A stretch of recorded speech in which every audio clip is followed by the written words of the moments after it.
Welcome to Just Say It podcast, and I'm your host, Brittany, the Purpose Strategist. I have missed you guys so much. I've been under the weather for the last 2 weeks, so I'm excited to be back to discuss something new today.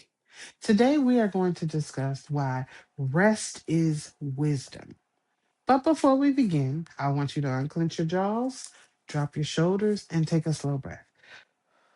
Not because you're tired, but because you've been carrying something you were never meant to carry alone.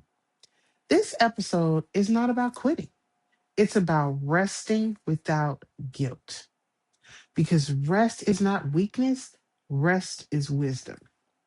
Let me say this plainly: if you only rest when everything is finished, you will never rest. There will always be another need, another call, another request, another emergency. And if you're purpose driven, you've probably told yourself, I'll rest when it slows down. I'll rest after this season. I'll rest once I get through this. But purpose doesn't come with an automatic pause. You have to choose one. You have to take the moment for yourself. Many of us confuse rest with laziness, especially if we grew up being praised for being strong, reliable, and always available. We learned that productivity meant worth. So rest feels suspicious. It feels irresponsible. It feels selfish. But let me tell you something gently: burnout is not a badge of honor. Exhaustion is not evidence of faithfulness. And collapse is not the cost of calling. Even the most purpose driven lives require rhythm. And that rhythm goes a little something like this: work, rest, reflection. When rest is missing, everything else suffers: your clarity, your joy, your discernment, your health, and eventually even your purpose. Rest is not something you earn, it's something you steward. And stewardship means knowing when to stop pouring so you don't run dry. This even applies to me. There was a moment in my life when I realized I was just tired. I was beyond tired, actually. I was depleted. And there's a difference. Tired can be fixed with sleep, but depletion happens when you've been giving without pause for too long. I remember sitting in silence one day, and for the first time, I just wasn't rushing to fill that silence. I didn't want to hear any music, I didn't want to take any calls, and I didn't want any tasks. I just wanted stillness. And what surprised me was how uncomfortable that stillness felt to me. It wasn't familiar at all. It almost wasn't pleasurable. Not because I was lazy, not because I lacked discipline, but because I had trained myself to believe that stopping meant failing. I had to learn to associate rest with irresponsibility, with weakness, with letting people down. So when my body started asking for rest, my mind called it guilt. That's when I realized if rest feels threatening, it's usually because survival taught us to keep moving. And survival is not the same as purpose. That moment changed how I lead, how I serve, and how I say yes. I stopped asking, can I push through this? And I started asking, what will this cost me if I do this? Rest became a form of wisdom and not escape. Let me say this clearly. You can be doing the right thing at the wrong pace, and the pace will cost you. Rest restores perspective. When you rest, you hear better, you decide better, you discern better. When you're exhausted, everything feels urgent, even things that aren't. Not every opportunity is an assignment. Not every need is yours to meet. Not every open door is meant to walk through. Wisdom knows when to pause. You have to know when to take a break. Let's go a little deeper for a moment. Because the real reason many of us don't rest actually has nothing to do with our schedule. It has to do with identity. Some of us don't know who we are when we are not needed. We don't know who we are when we are not solving problems, not helping someone, not fixing something, not showing up for everyone else.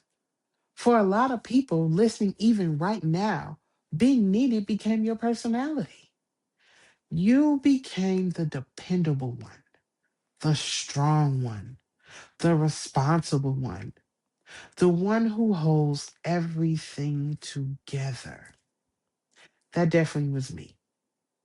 And slowly, without realizing it, your value got tied to your usefulness. So when you sit down to rest, your mind doesn't feel peace. Instead, you feel uneasy. It feels anxiety because resting confronts a hidden fear. If I stop performing, will I still matter? Here's what I want you to understand: you were not created to be important only because you are useful. You were created valuable before you did anything. Purpose is not sustained by constant motion, it is sustained by healthy rhythm. Even the human heart, the very organ that keeps us alive, works by contraction and release. It beats and then it rests. If your heart refused to rest, it wouldn't be strong. It would fail. And yet, we expect our minds, our emotions, and our spirits to run continuously without a pause. That doesn't even make sense. The hidden fear behind busyness: sometimes we stay busy because silence is loud. When life slows down, thoughts come up, memories come up, grief comes up, questions come up. And instead of processing them, we outrun them. We overwork, we overcommit, we overextend because motion feels safer than stillness. But healing does not happen while you're running. Healing happens when you finally allow yourself to feel. And that is why many people are exhausted but not healed, because activity distracted them, but it never restored them. Rest is not only physical sleep. You can sleep 8 hours and still wake up tired if your mind never shuts off. I've been witness to that. Some of you don't need a nap. You need permission. Permission to stop carrying people you were never assigned to carry. Permission to not solve every family problem. Permission to not fix every emotional situation. Permission to not respond immediately. You are allowed to exist without constantly managing everyone else's life. Rest includes emotional boundaries, and boundaries are not rejection, they are preservation, as we discussed before. Because when you say yes to everything, you slowly say no to yourself. There's something powerful that happens when you finally slow down. You start hearing your own thoughts again. You begin recognizing what you actually want. You realize some things you've been doing were habits, not assignments. Some responsibilities you picked up were never yours. Some expectations you've been trying to meet were never spoken by God, only by people. Rest separates pressure from purpose. Pressure screams while purpose directs. And when you're constantly busy, you can tell the difference. I want to talk to the person who stays moving because stopping reminds you of loss. Some people don't rest because resting gives grief a voice. Grief has a way of speaking in a quiet room, and that's definitely been me. Especially with anniversaries, they're especially hard. There are days on the calendar that feel heavier than others. Days you remember clearly. Days that used to be normal but now feel different. For me, February 24th, excuse me, y'all. February 24th is one of those days. Instead of allowing that day to be only a reminder of death, I made a decision. I was going to repurpose my grief. I would complete goals on that day. I would create something meaningful on that day. I would honor my father not by reliving loss, but by producing life. And then there came a song, and I'm dropping my new song, which is called Becoming.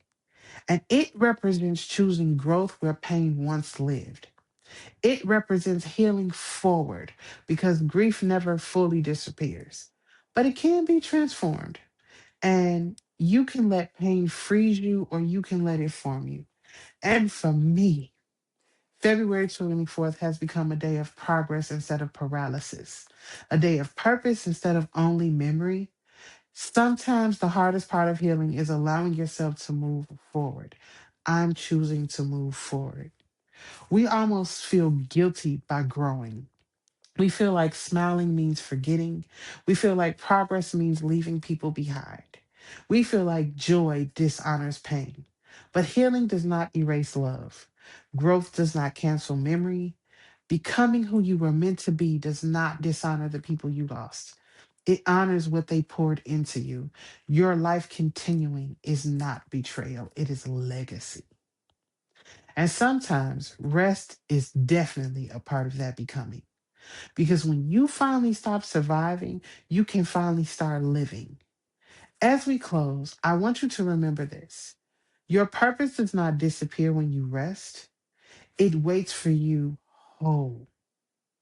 If today's episode resonated with you and you're realizing burnout, overextension, or lack of clarity has been shaping your life, you do not have to navigate that alone. I'm Brittany Bradley, the Purpose Strategist, and I offer personal one on one coaching sessions to help you gain clarity, set healthy boundaries, and build a life that supports your calling instead of draining it.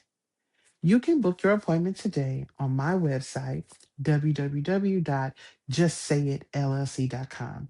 That's www.justsayitllc.com. And before you go, please don't forget my new song Becoming that is dropping February 24th. It will be available on Apple Music, Spotify, and YouTube. February 24th is in honor of my father.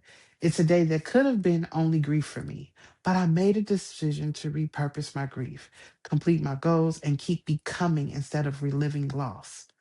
That song is a light of encouragement. It's about focusing on yourself, living in your dreams, and becoming who you're called to be, even after life tries to break you. So look for Becoming. It is dropping February 24th, which is tomorrow. I will be advertising it. Listen to it, share it with someone who needs hope, and let it remind you you are allowed to grow. Until next time, breathe, protect your peace, choose wisdom, and remember, this is Just Say It.